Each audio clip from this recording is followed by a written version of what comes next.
In the name of Allah, the most compassionate, the most merciful.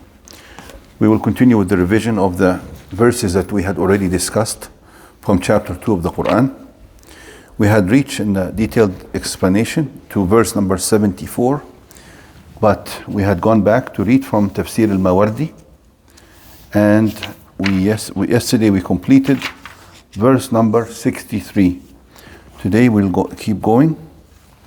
The following verse reads as follows: أعوذ بالله من الشيطان الرجيم وإذ أخذنا ميثاقكم ورفعنا فوقكم الطور خذوا ما أتيناكم بقوة واذكروا ما فيه لعلكم تتقون ثم توليتم من بعد ذلك فلولا فضل الله عليكم ورحمته ولكنتم من الخاسرين. The brief meaning in English would be, and remember when we took your covenant and we raised the mountain above you, ordering you to take and accept, or take what we have given you with force, and to remember what's within it, so that you might be or become God-fearing. But then you rejected and if it were not for the blessing and favor of Allah and His mercy, you would have been amongst the losers. So at-tur, the word at-tur, this word comes frequently in the Quran, and there's a whole chapter in the Quran called the chapter of at-tur, right? At-tur, he says here that it could have three meanings. One of them is, this is the specific mountain upon which Moses was standing when Allah spoke to him and the Torah was given to him. And the other meaning is that at-tur means any mountain that has trees on it. And the third meaning of at-tur is any mountain, whether it has trees or not. خُذُوا مَا أَتَيْنَاكُمْ بِقُوَّةٍ, take what we have given you with force, meaning to be diligent, to strive hard in what we have given you, and to take it not only with knowledge, but with knowledge and application. Quwwah, this is the meaning of quwwah here, with force. And then the following verse, I'm just reading what he explains. He only explains specific words. The following verse is verse number 65. وَلَقَدْ عَلِمْتُمُ الَّذِينَ اعْتَدَوْا مِنْكُمْ فِي السَّبْتِ فَقُلْنَا لَهُمْ كُونُوا قِرَدَةً خَاسِئِينَ. And you know those who transgressed on the Sabt, the Saturday or the Sabbath, and we said to them, be you humiliated apes, قِرَدَةً خَاسِئِينَ. And we have made it deterrent for those who have seen it and those who come after, and an admonition for those who fear God. This incident, Allah caused it to happen as a threat and a warning to nations that lived at the time and nations to come after. The word, he says, اعتدوا منكم في السبت, they transgressed on the Saturday or the Sabbath, which is the day that was dedicated for worship. He says here, either they basically placed nets on Friday or before the Saturday started, so that it withholds the fish, and then they collected the fish on the Sunday.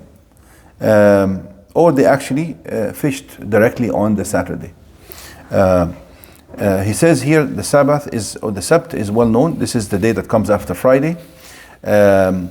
Or it also comes from the root of to interrupt or to cut.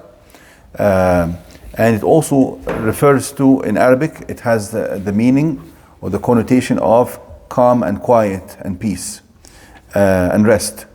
That is why Allah says in the Quran, وَجَعَلْنَا نَوْمَكُمْ subata. Subata comes from the same meaning, a rest, an interruption of your busy schedule, and also a time to rest and be calm.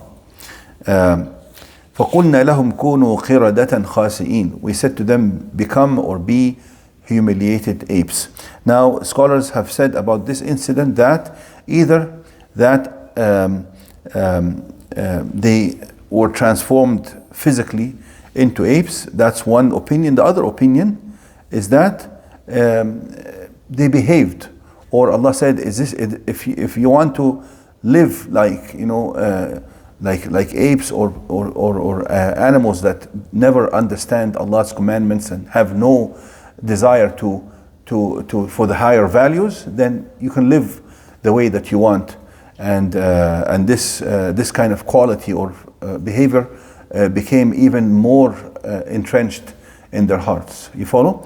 This is just like Allah says in the Quran, كَمَثَلِ الْحِمَارِ يحمل أسفارا مثل الذين حملوا التوراة ثم لم يحملوها كمثل الحمار يحمل أسفارا. Those who have been given the Torah and they refuse to basically act by it or follow its commandments, Allah likened them to a donkey that is carrying on his back books. The books have not, no matter how many books you put on the back of the donkey will not become any smarter or cleverer, and the donkey will not change his behavior, right? So this is the meaning, and actually this is the interpretation of Imam Mujahid, while the first interpretation of the physical transformation is the saying of Ibn Abbas. But he says, Ibn Abbas says, any human being who is transformed into another creature by the will of Allah as a punishment does not continue to live beyond 3 days and does not have any descendants. That's important to know. Even if this happened physically, then there will be no long-lasting effects in following generations from that. You follow? Okay. And the stronger... After the third day, they will all die. That's exactly what he said here, yes. He says basically they will not be able to eat or drink. They will not be like sound, healthy animals. But the stronger opinion is the second opinion of Mujahid, that this was not a physical transformation, but like the internal qualities and the spiritual qualities are like those. Just like Allah says also in the Quran,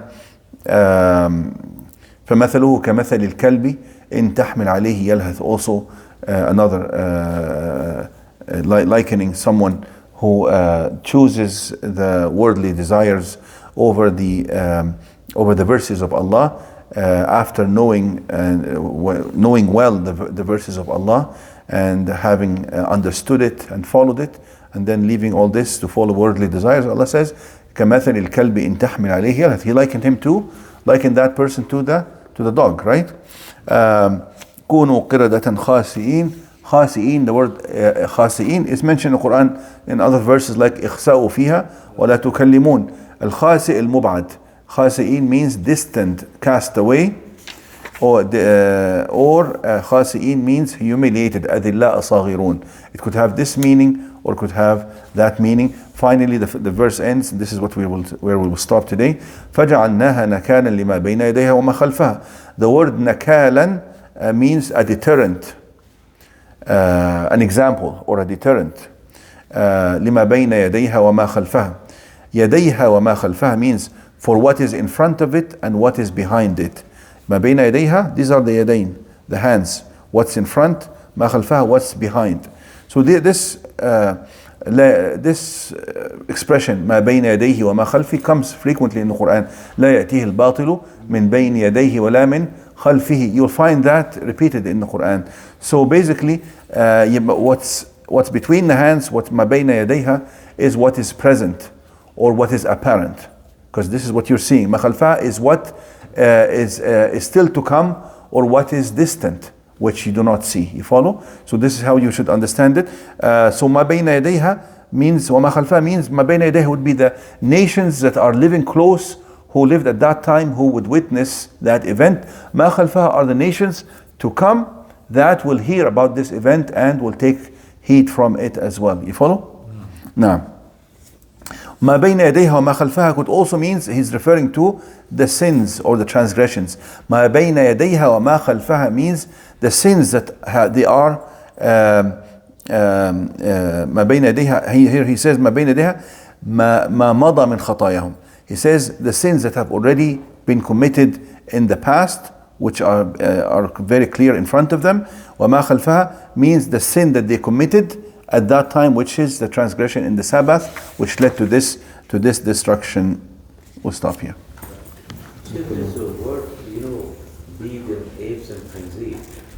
So there was a two, we would say, قردة وخنازير وعبد الطاغوت. نعم. In Surah Al-Ma'idah. Exactly. And as mentioned, this could mean in the spiritual qualities, in the personal qualities. A human being can resemble, for instance, khanzir has the quality of lacking any kind of, what? no morals. No morality. ما فيش غيرة. What do you call غيرة? Haya, yeah, shamelessness and so on. So these things are mentioned in the Quran to indicate that a human being can acquire certain qualities of certain animals. Lowly desires كمثل الكلب. Lack of understanding كمثل الحمار يحمل أسفارا. Shamelessness and basically he says the khinzir, for instance, qirada, also lack of understanding and foolishness.